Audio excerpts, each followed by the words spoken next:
What's up, everybody? We are in front of Dollar Tree because we had an idea.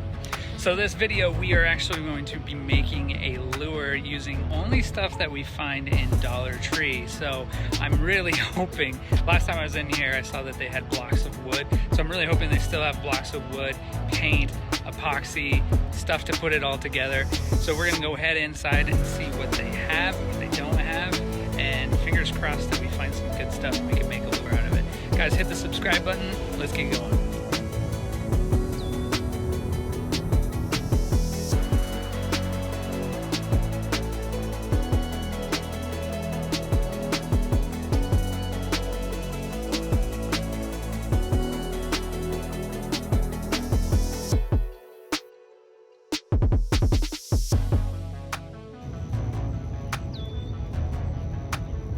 Alright, so luckily we were able to find a block of wood. That is bare minimum for this lure challenge. So we got that block of wood.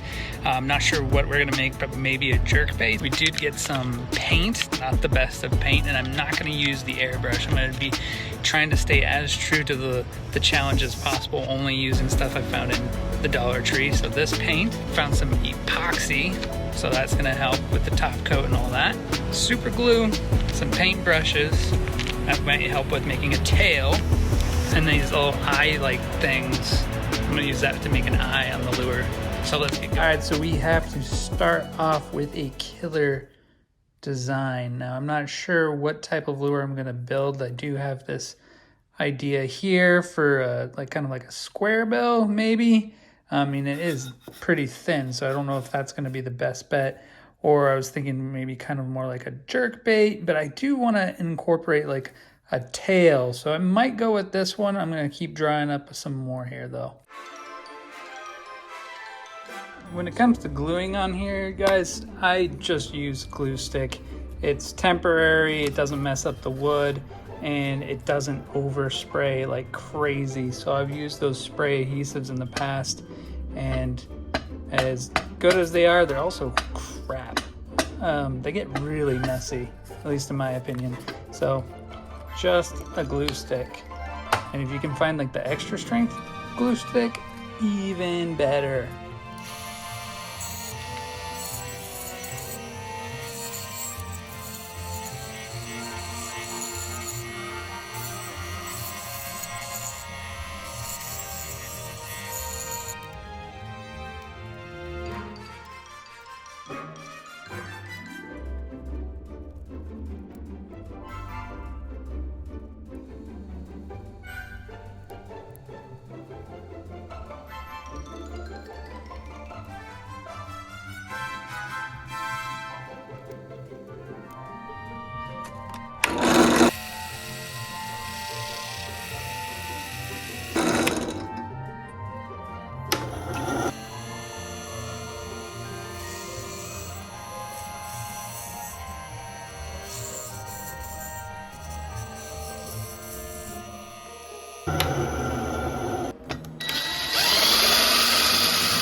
Okay, so on this is like what they call the chamfer lines, but basically we don't want it pointed on the corner.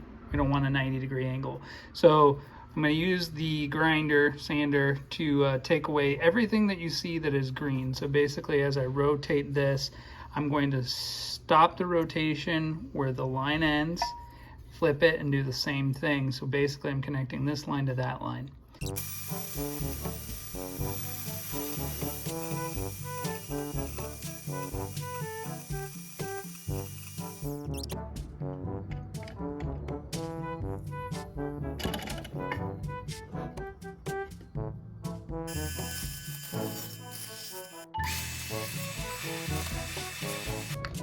All right, so this is the paint set that I got. Not a lot of options, and I don't even think I'm gonna be able to like darken really any of it. I don't have any black, there's no white. I could probably make darker shades of green. I could easily do like a fire tiger, but there's no red. So I could use orange. I gotta think about this for a bit before I figure out what I'm going to paint this thing. Yeah. Okay. I think I'm gonna cheat a little bit. Yeah. I might just keep the bottom, because it's kind of a light color. I might just keep the bottom natural. I'm just gonna go from the mouth, if you will.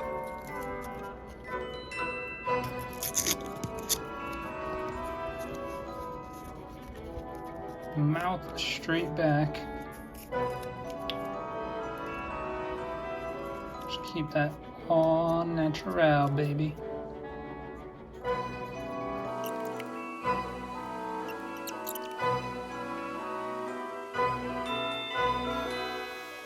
So now that we got the yellow done,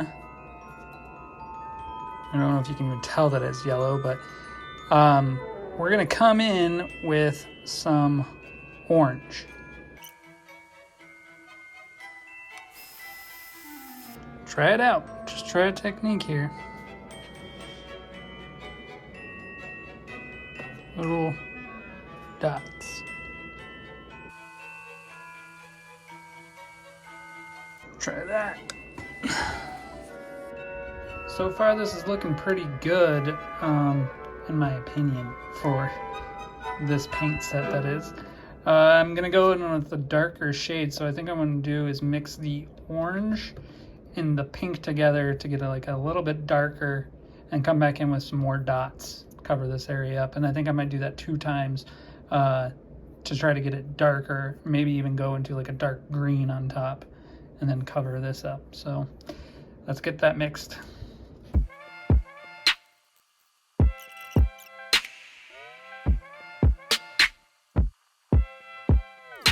So I mixed in some green to make a little bit of a dirty, like just like a dirty brownish orange.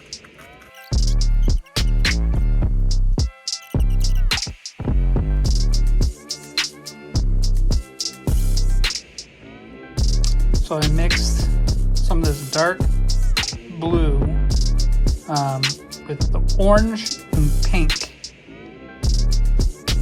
And I got this very dark green. Hopefully this works.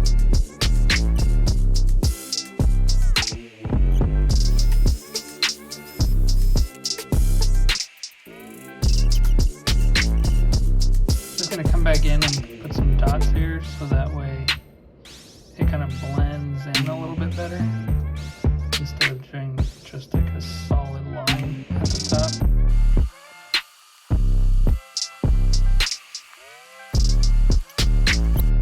Okay, I think that's gonna do it for the paint. Let's reveal the bottom. That was a gamble. All of this was a gamble, honestly. I had no idea how I was gonna paint it until I started, but I'm actually kind of satisfied with the way it looks so far. It's interesting, to say the least. Oh, that's kind of cool looking. It's like camouflaged almost looking. So this part where I'm adding the eye was the bit that I'm like the most upset about, I guess, because it really does make or break the lure, and these eyes are pretty horrible. I mean, I'm used to making really big eyes. I like a 10 millimeter, so that's pretty small, and also it just gets lost. But I mean, it is the challenge, so I guess this is what I'm going with. But I really wish I was using a different eye. Okay, I got the epoxy mixed up in here. I'm actually kind of worried about this. Actually, every single step in this process, I've been pretty worried about it ruining the lure. But honestly, so far it's turning out pretty good. So the epoxy's mixed up, some air bubbles in there, but that's pretty much par for the course here.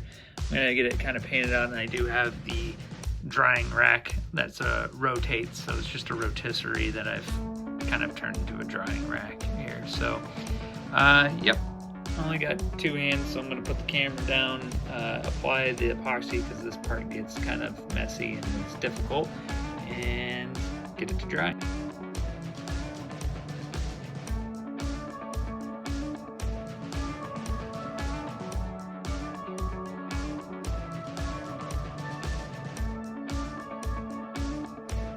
Well, there it is, the finished lure. I have got the paintbrush chopped down, made it to a tail.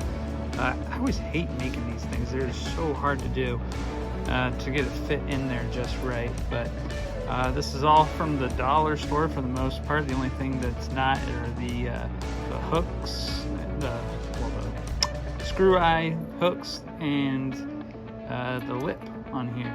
The rest of that is the dollar store challenge. And now for the testing of the lure to see if we can catch anything on it.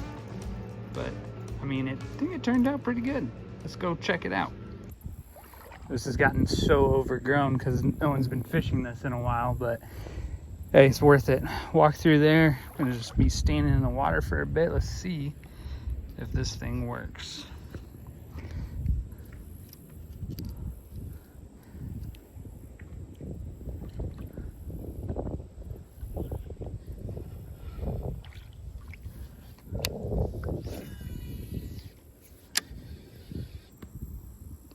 Couple issues.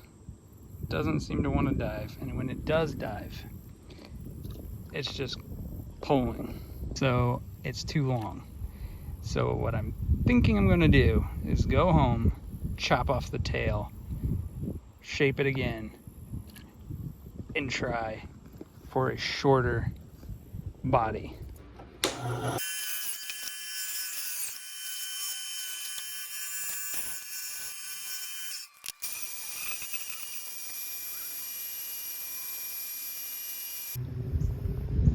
It is working. It was the line tie that was really the issue here. So now it has like a pretty good wiggle. Hopefully you can see that.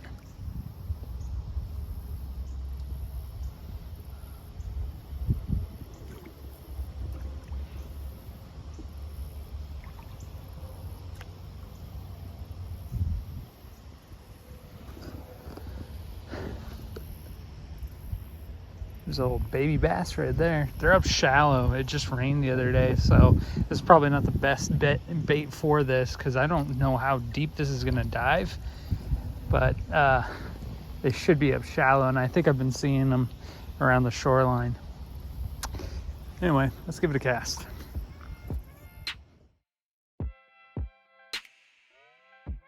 Definitely not my favorite lure that I've ever made. It is ugly, to say the least. It kind of looks like a grasshopper, and unfortunately I did not hook into a fish on this one, but I still think that I overcame some obstacles.